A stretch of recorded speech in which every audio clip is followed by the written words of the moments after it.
Hi, I'm Natasha Williams, and I am a toxic relationship expert. And today I want to discuss with you how to outsmart a narcissist.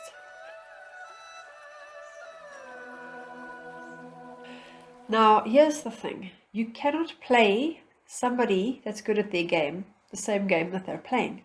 You've got to get out of the game. So the thing is, you need to know that you're in a game to start off with.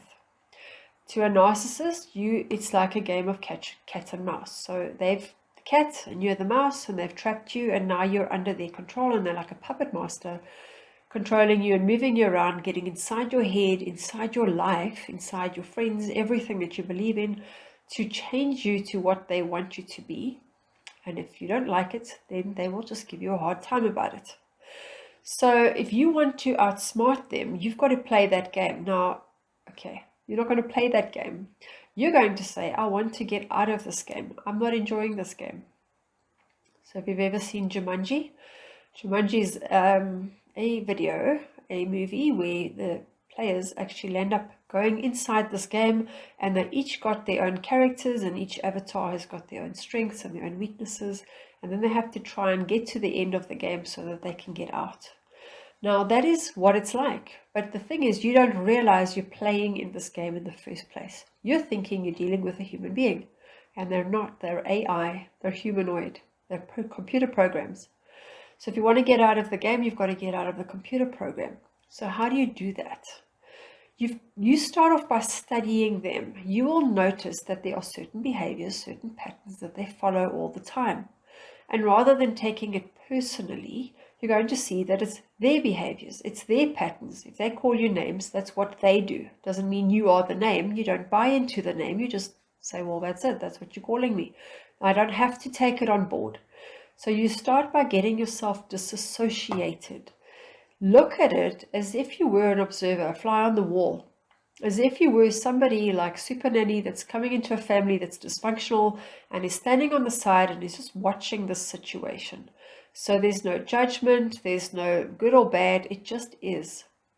And notice how you respond. Notice how they say certain things that are deliberately, which right now you don't think, but they are deliberately designed to confuse you, to gaslight you, to undermine you, devalue you, and so you take it on board. And then of course what happens is you feel less. You feel like your self-worth has been eroded, and you can't understand why this person's not listening to you.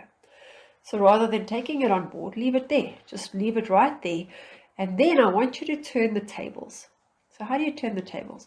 I'm going to tell you that your narcissist has been monitoring you. They know everything that you do. They know who you talk to, who your friends are. Why? Because you always share with them. You tell them everything you're up to. You tell them where you're going, what time you're going to be back.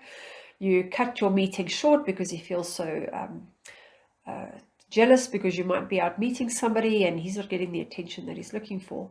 And so he is monitoring your every move, your every thought, your things that you like. He's gotten to know you so well that he can predict with certainty where you're going to be. But I'm going to bet that you don't know where he is. You don't know what he's doing, what he's up to, and that he might be cheating on you, which most of them do.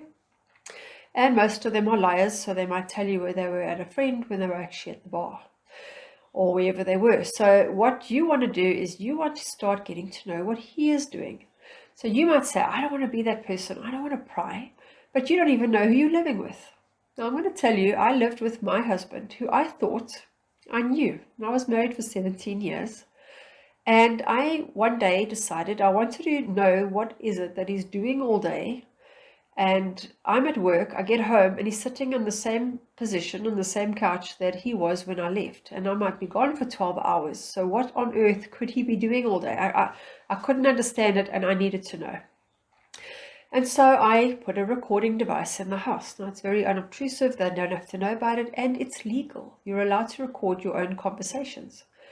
I didn't know that he spoke to himself. I didn't know that he was going to share his innermost thoughts while I was away.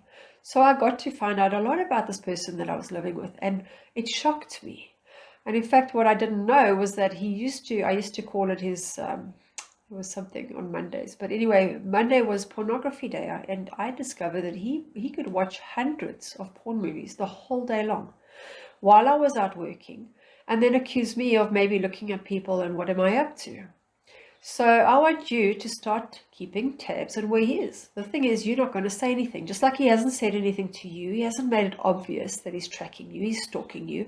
He's maybe put software on your phone. So be aware of it. Even if you clean out the phone, there's ways for them to have a Bluetooth software over onto your phone without even them being there in the presence. They can do it remotely. I don't know how they do it, but you can start protecting your computer and your information. So first and foremost, change all your passwords, but try and find out what he is up to. And there's a difference between prying because you are snooping around versus actually wanting to know who are you living with and who you deserve, and the fact that you deserve to know. So get over the guilt, because if you want to outsmart them, you need to know what you're dealing with. And then you've actually leveled the playing field, because you know what he's up to. He knows what you're up to. He just never suspected that you were actually going to go and find out what he's busy doing. And even if you confronted him, he might even just say, well, I don't care. What are you going to do about it? So it wouldn't even bother them anyway that you find out. And they might even accuse you of all sorts of other stuff. But you may be surprised about what he is actually up to. Because the one day I was separated at the time, but my ex-husband was still living in the same house. He'd left his cell phone at home, and he was always so obsessive and compulsive with his cell phone that I always knew there was something up on that phone. And when I went to get that cell phone, there were 4 women that he was busy seeing simultaneously.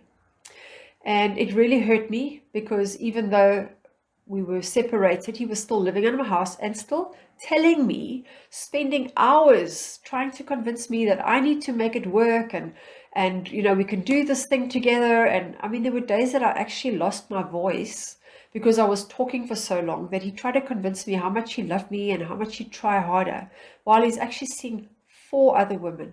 I saw him on 2 dating sites, and one of them, my secretary actually told me that he was on there. That's how I found him.